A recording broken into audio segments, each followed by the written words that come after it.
please. Magandang umaga po sa inyong lahat. Ito po ang group po at ito ang aming presenter. Bawat page.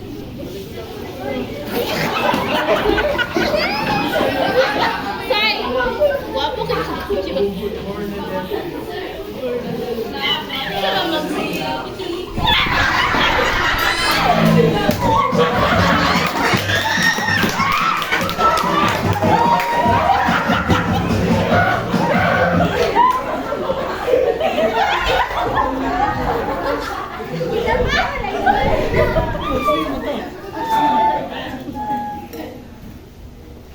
Nagbigang ko kayo.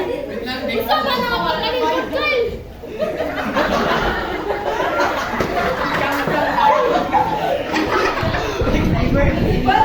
Now lang talk show.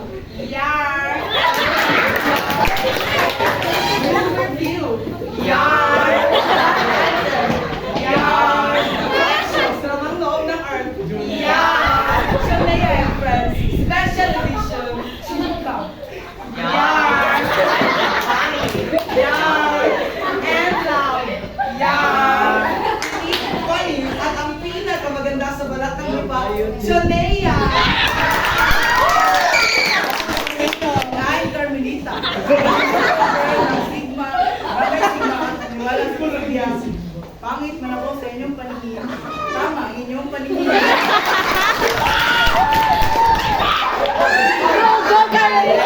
Guys, ibili. Kailangan sa inyong paningin, lalaki naman ako sa bahay.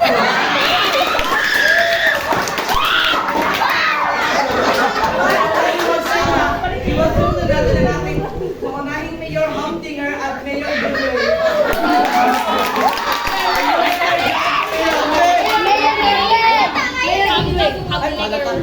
Mayor Dewey, kinakailangan upang makamit ang kabataan ay subsidiarity pala. Sorry!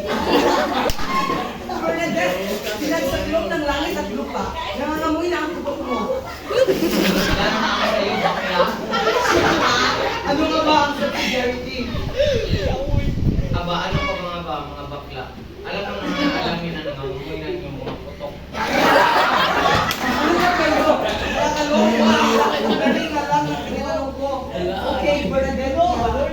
Ang subsidiarity ay tulong kaya naman mga kaya naman mga mayor. Kasi ito, naghihirap lang kami.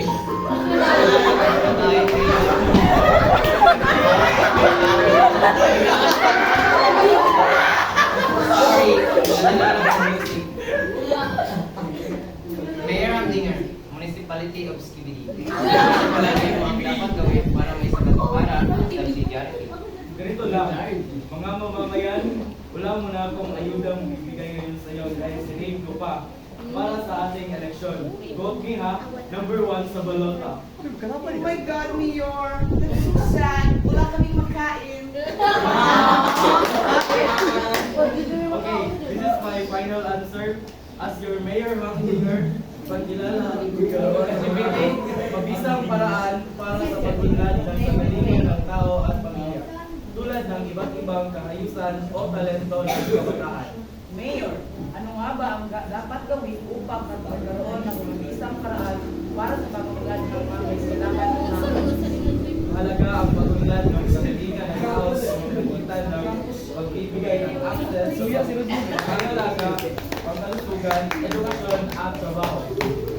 Mayor Goodway, as a mayor sa Malagong Lipunan ng Adventure Bay, ano ko ba ang mga karagdagang masasabi ng tungkol sa kailangan para sa kalimanan ng subsidiarity? Higit na ang pagkakilala ng mga samahan ng maliit na organisasyon sa kanilang hindi nila maaaring magawa o mga salita. Sa madaling salita, huwag natin piliin ang mga bagay na hindi naman para sa atin. Mayor Goose, nakaka-hurt! Sino nga ba ang mas nakakaalam sa kanilang pangunahing pangangailangan? Ang mga kasapi mismo ng samahan ang higit na nakakaalam. Kaya sila mismo ang pangunahing gumagawa ng desisyon para sa kanilang kabutihan. Understood, children?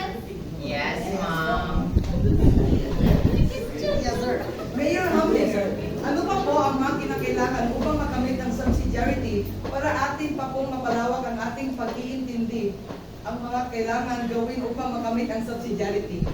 Para mas maintindihan natin ang mga panganyak sa pribadong pagkukusa at pagtanggol sa mga karapatang pantao at karapatang minorya.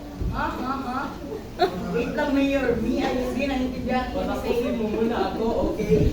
Ganito kasi ay ang panganyak sa pribadong pagkukusa upang mapanatili ang paglilingkod para sa kabutihan panglahat na nagkikilala ng iba ang iyong pagkakani. Halimbawa, maraming mga pribadong paaralan ang gumawa ng scholar para matulungan ang mga mag-aaral na makapag-aral ng isang libre tuition ng universidad at makapagtapos ng walang binabayarang tuition.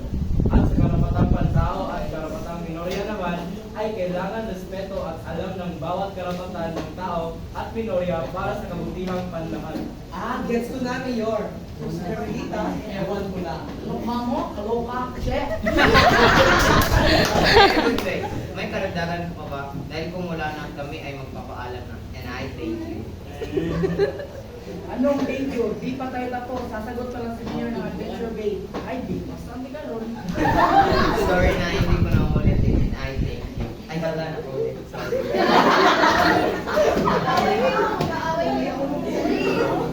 Sagot ka na, ma'am. Sige, ang may dagdag ko lang ay panganyak sa mamamayan sa tamang pamamaraan sa pagiging kapagitan sa pagiging aktibong kasapi sa politikal at sosyal na mga pangyayari sa bansa o lipunan. Halimbawa narito ay pakikipagtalakayan tungkol sa eleksyon, pakikibalita sa kontrobersyal na usapin tungkol sa graft and corruption, mga abuso sa komunidad at tapa. Kahuli naman ay pagtatag ng voluntaryong samahan.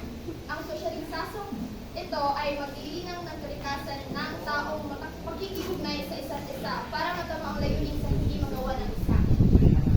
So, kailangan pala natin ang isa't isa para magawa ang gawain na di kaya ng mag-isa. Tama nga. Ang no man is an island. Naiintindihan pa namin. Maraming salamat po, Mayor. Sa kabuuan, kailangan mong tinaok sa mga samahan. Malaman ang karapatan ng bawat tao at minorya. Magkakaroon ng desentralisasyon at sa karapatang pagkikinahog ng tao. At dyan nagtatapos ang ating talk show. Yar! Kakasatupunan. Yar! Ngunit may natutunang leksyon. Yar! Hanggang sa muli.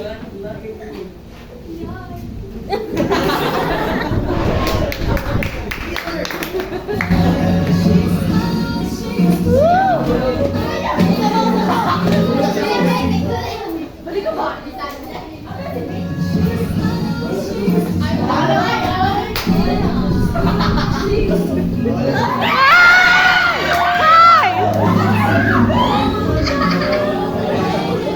Oh my God!